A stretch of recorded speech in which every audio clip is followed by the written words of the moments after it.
तो चलो बच्चों, अब हम स्क्वायर का, किसी भी नंबर का जब हम स्क्वायर करेंगे तो उसका हम यूनिट डिजिट नंबर को देख के कैसे पता लगा सकते हैं, अब हम उसके बारे में पढ़ेंगे। तो how to find unit digit of square of any number by just looking at the number. मतलब हम नंबर को देख के ही बता सकते हैं कि जब हम इसका स्क्वायर करेंगे तो यूनिट डिजिट क्या आएगा। तो यूनिट डिजिट क्या होता है, जो ये जो लास्ट में डिजिट दिख रहा है ना, जैसे 5 का स्क्वायर किया 25, तो ये जो लास्ट डिजिट को हम क्या बोलेंगे, यूनिट डिजिट। तो जैसे मैंने यहाँ पे लिखा है 5 का स्क्वायर क्या होगा हमारे पास 25, 15 का स्क्वायर क्या होगा 225। जब हम 25 का स्क्वायर करेंगे तो 625 आ रहा है। तो इसमें आपने एक चीज देखी होगी कि 5 का स्क्वायर करने पे भी लास्ट डिजिट 5 आ रहा है, 15 का स्क्वायर करने पे भी लास्ट डिजिट 5 आ रहा है, और 25 का स्क्वायर करने पे भी यूनिट डिजिट क्या आ रहा है, 5 आ रहा है। तो इससे हमें ये पता चलता है कि जब हम किसी भी नंबर का स्क्वायर करेंगे तो हमने क्या करना है, यूनिट डिजिट फाइंड आउट करने के लिए सिर्फ लास्ट नंबर का स्क्वायर देखना है। जैसे यहाँ पे भी हम क्या देखेंगे, सिर्फ हम 5 का स्क्वायर देखेंगे, लास्ट में 5 है तो 5 के स्क्वायर में यूनिट डिजिट क्या आएगा, 5 का स्क्वायर क्या होता है हमारे पास 25, तो लास्ट में यूनिट डिजिट क्या आएगा 5। तो स्क्वायर, किसी भी नंबर के स्क्वायर का लास्ट डिजिट देखना तो सिर्फ लास्ट डिजिट देखो, उसका स्क्वायर करो, और जो नंबर आएगा वही हमारा क्या होगा, यूनिट डिजिट होगा। जैसे 25 में भी लास्ट में नंबर कौन सा है 5, तो 5 का स्क्वायर करने पे यूनिट डिजिट क्या आएगा 25, तो यूनिट डिजिट क्या आ रहा है 5 आ रहा है। तो अब मैंने यहाँ पे लिखा है 36 का स्क्वायर। तो आपने क्या करना है, यूनिट डिजिट फाइंड आउट करने के लिए सिर्फ आपने देखना है ये 36 में क्या आ रहा है, लास्ट में 6 आ रहा है।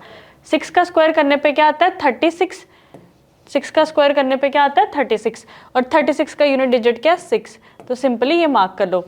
जैसे हम 41 का स्क्वायर करेंगे तो इसमें आपने पूरा 41 का स्क्वायर नहीं करना यूनिट डिजिट फाइंड आउट करने के लिए, सिंपली किसका स्क्वायर करना है 1 का स्क्वायर में लास्ट डिजिट क्या होता है हमारे पास 1 होता है।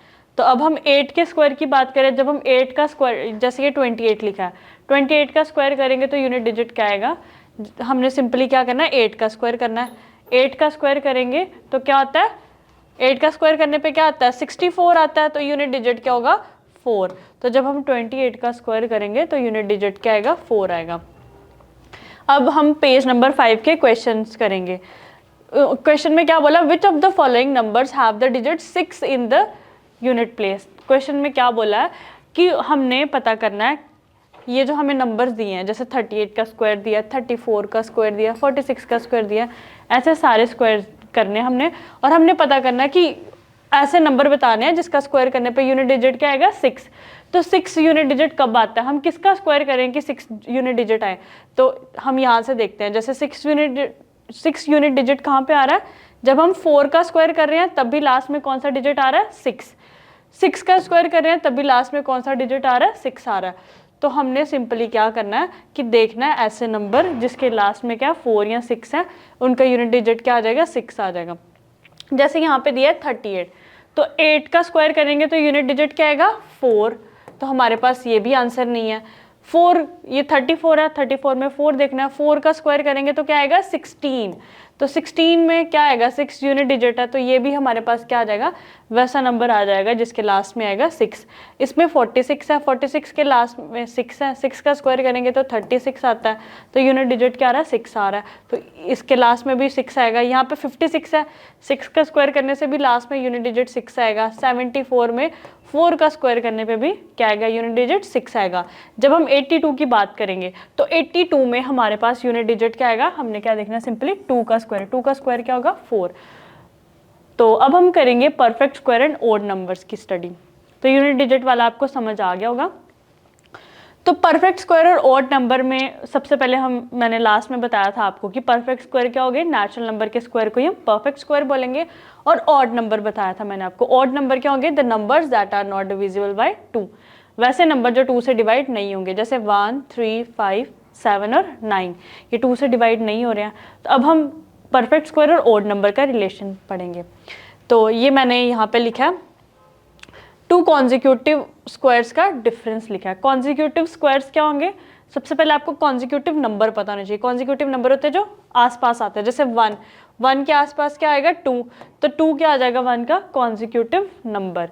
सेम वैसे ही कॉन्जिक्यूटिव स्क्वायर्स क्या होंगे, जैसे मान लो 1 का स्क्वायर क्या होगा 1, 2 का स्क्वायर क्या होगा 4, 3 का स्क्वायर क्या होगा 9, तो 1 और 4 क्या है, कॉन्जिक्यूटिव स्क्वायर्स हैं, और 4 और 9 भी आपस में क्या है, कॉन्जिक्यूटिव स्क्वायर्स हैं, है ना।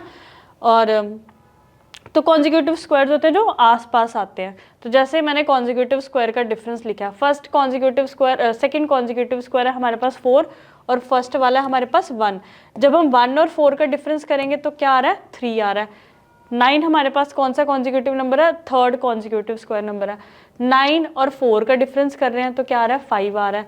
16 और 9 ये दोनों कॉन्जिक्यूटिव स्क्वायर्स हैं, इनका डिफरेंस कर रहे हैं तो क्या आ रहा है, 7 आ रहा है। इनका डिफरेंस करने पे 9 आ रहा है। तो आप देख रहे हैं लास्ट में कौन कौन से नंबर आ रहे हैं बच्चों हमारे पास, इनका डिफरेंस करने पे कौन कौन से नंबर आ रहे हैं हमारे पास, 3, 5, 7 और 9। 3, 5, 7 और 9 कौन से नंबर है हमारे पास, ऑड नंबर्स है, कंसेक्यूटिव ऑड नंबर्स हैं।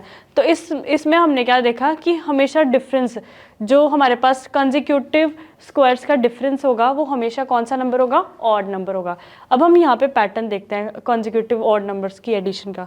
जैसे फर्स्ट ऑड नंबर है हमारे पास 1, 1 इज इक्वल टू 1, ये 1 किसका स्क्वायर होगा, 1 का स्क्वायर होगा। 1 + 3, 1 और 3 ये फर्स्ट ऑड नंबर है, ये सेकंड ऑड नंबर है। 1 + 3 क्या होगा, 4, तो 4 किसका स्क्वायर आ जाएगा हमारे पास, 2 का स्क्वायर। अब 1 + 3 + 5 ये कौन से आगे, 3 कॉन्जिक्यूटिव ऑड नंबर्स, इनका सम कितना आ रहा है, 9, तो 9 हमारे पास क्या आ जाएगा, 3 का स्क्वायर। तो जैसे हमने 16 लिखा तो 16 कैसे आएगा, 1, 2, 3, 4 4 कॉन्जिक्यूटिव ऑड नंबर्स को ऐड करने पे क्या आ रहा है, 16, और 16 क्या आ जाएगा, 4 का स्क्वायर। तो अब हमने ये 5 कंसेक्यूटिव ऑड नंबर्स लिखे हैं, तो ये किसका स्क्वायर होगा, 5 का स्क्वायर। सेम अगर हम पहले 6 ऑड नंबर्स को ऐड करेंगे तो हमारे पास कौन सा स्क्वायर आ जाएगा, 6 का स्क्वायर। पहले 7 ऑड नंबर्स को ऐड करेंगे तो किसका स्क्वायर आएगा, 7 का स्क्वायर। तो हमने ये रिलेशन देखा परफेक्ट स्क्वायर और ऑड नंबर्स के बीच में।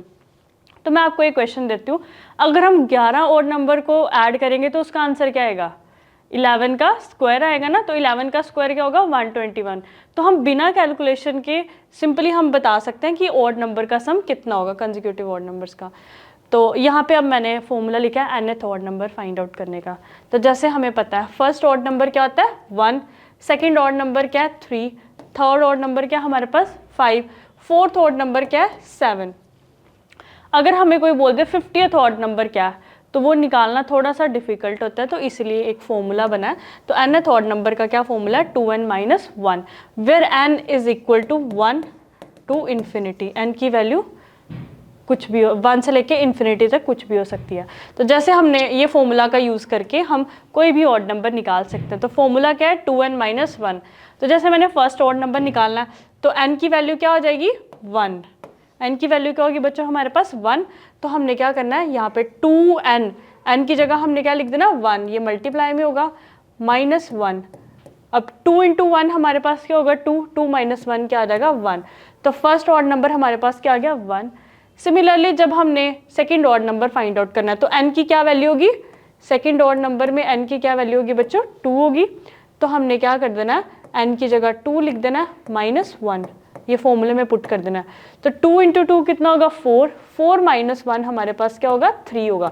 तो ये आ गया हमारे पास second consecutive odd number, second odd number आ गया।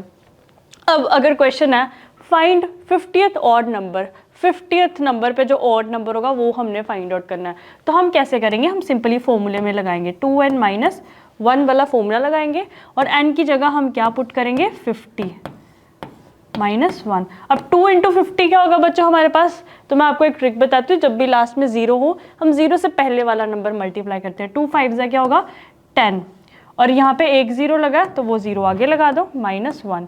अब 100 - 1 क्या होगा हमारे पास, 99। तो 50th ऑड नंबर हमारे पास क्या आया, 99। सिंपली एक फॉर्मूला याद रखना आपने, क्या फॉर्मूला वो, 2n - 1, वेयर n की वैल्यू 1 से लेके 100 तक हम कोई भी पुट कर सकते हैं। अगर हमने n की वैल्यू 50 पुट किया तो वो कौन सा नंबर वाला ऑड नंबर आ जाएगा, 50th नंबर वाला। अब हम पढ़ेंगे स्क्वायर रूट के बारे में, ठीक है। तो स्क्वायर रूट क्या होता है, स्क्वायर हमने पढ़ा किसी भी नंबर को 2 बार मल्टीप्लाई करने पे क्या बनती है, स्क्वायर बनता है किसी भी नंबर का। तो स्क्वायर रूट उसका ऑपोजिट होगा। तो स्क्वायर रूट क्या होगा, square root is the inverse operation of square. तो स्क्वायर रूट बिल्कुल ऑपोजिट होगा स्क्वायर का। जैसे मान लो मैंने क्या बताया था आपको, 2 और 2 को जब हम मल्टीप्लाई करेंगे तो क्या बनेगा, 4 बनेगा। तो 4 क्या आ जाएगा, स्क्वायर आ जाएगा। 4 क्या आ जाएगा, 2 का स्क्वायर। तो 4 2 का क्या आ जाएगा, स्क्वायर आ जाएगा। तो हमारे पास 2 जो होगा वो क्या होगा, स्क्वायर रूट हो गया 4 की। बिल्कुल ऑपोजिट, 4 स्क्वायर होगा और 2 उसकी स्क्वायर रूट होगी। तो स्क्वायर रूट होगा वो नंबर जिसको 2 बार मल्टीप्लाई करने पे स्क्वायर बनता है, तो उस नंबर को हम क्या बोलेंगे, स्क्वायर रूट। जैसे एरिया ऑफ स्क्वायर कितना दिया, 49 स्क्वायर सेंटीमीटर। हमें एरिया दिया गया, इस स्क्वायर का एरिया दिया गया 49। हमने क्या फाइंड आउट करनी है, find the length of it side. तो हमने इसकी साइड की लेंथ फाइंड आउट करनी है। एरिया हमें दिया, हमने इसकी साइड की लेंथ पता करनी है। तो जैसे मैंने आपको पढ़ाया था, एरिया ऑफ स्क्वायर का क्या फॉर्मूला है बच्चों, क्या फॉर्मूला है एरिया ऑफ स्क्वायर का, हमने फर्स्ट स्लाइड में किया था एरिया ऑफ स्क्वायर का फॉर्मूला। तो एरिया ऑफ स्क्वायर का फॉर्मूला हमारे पास साइड इनटू साइड। तो हमने क्या किया, एरिया ऑफ स्क्वायर हमें दिया यहाँ पे कितना, 49 is equal to side into side आ जाएगा। अब किस नंबर को हम 2 बार मल्टीप्लाई करें कि 49 आए, तो उसका आंसर है हमारे पास 7 इंटू 7 क्या होगा हमारे पास 49। तो हमारे पास साइड की वैल्यू कितनी आ जाएगी बच्चों, 7। तो 7 क्या हो जाएगा, स्क्वायर रूट हो जाएगी 49 की। तो ये हमने पढ़ा कि एरिया ऑफ स्क्वायर क्या था, हमेशा हमने पढ़ा था कि जो एरिया ऑफ स्क्वायर होता है वो हमेशा स्क्वायर नंबर होता है, और जो हमारे पास साइड आएगी, जो इस स्क्वायर की साइड आएगी वो हमेशा क्या होगी, एरिया की स्क्वायर रूट होगी। ठीक है, समझ आ गया। The side of the square is the square root of its area, कि जो स्क्वायर की साइड होगी वो उसकी एरिया की स्क्वायर रूट होगी। समझ आ गया। 49 की स्क्वायर रूट थी 7, तो 7 आ गई साइड और 49 आ गया उसकी एरिया। अब मैंने ये लिखा हुआ कि 7 और 7 को जब हम मल्टीप्लाई करेंगे, 7 और 7 को मल्टीप्लाई करने से क्या आता है, 49। जब हम -7 इंटू -7 करेंगे तो ये माइनस और माइनस कट हो जाएगा, तो -7 इंटू -7 भी कितना आएगा, 49। तो इससे हमें क्या पता चला कि 49 की 2 रूट्स हैं, एक तो 7 प्लस वाला और एक -7। बट इस चैप्टर में सिर्फ हम कौन सी रूट पे फोकस करेंगे, पॉजिटिव रूट पे। ठीक है, तो इससे हमने क्या सीखा कि स्क्वायर रूट किसी भी नंबर की पॉजिटिव भी हो सकती है, नेगेटिव भी हो सकती है। ठीक है, तो हर एक नंबर की स्क्वायर रूट की 2 वैल्यूज आएंगी, एक पॉजिटिव इंटीजर और एक नेगेटिव इंटीजर। बट इस चैप्टर में हम कौन सी स्क्वायर रूट लेंगे, सिर्फ पॉजिटिव वाली। Every perfect square has 2 integer square roots, one is the positive, वन कौन सी होगी, पॉजिटिव, और दूसरी क्या होगी, नेगेटिव। फॉर एग्जाम्पल हमारे पास यहाँ पे 36 है, तो 36 बच्चों किसका, 6 इंटू 6 भी क्या होगा, 36 होगा, मतलब 6 का स्क्वायर भी क्या होगा, 36। जब हम -6 इंटू -6 करेंगे तो वो भी हमारे पास -6 इंटू -6 क्या आ जाएगा, 36। तो 36 की स्क्वायर रूट 6 भी होगी और -6 भी होगी। बट इस चैप्टर में हमेशा हमने फोकस करना है पॉजिटिव स्क्वायर रूट की तरफ।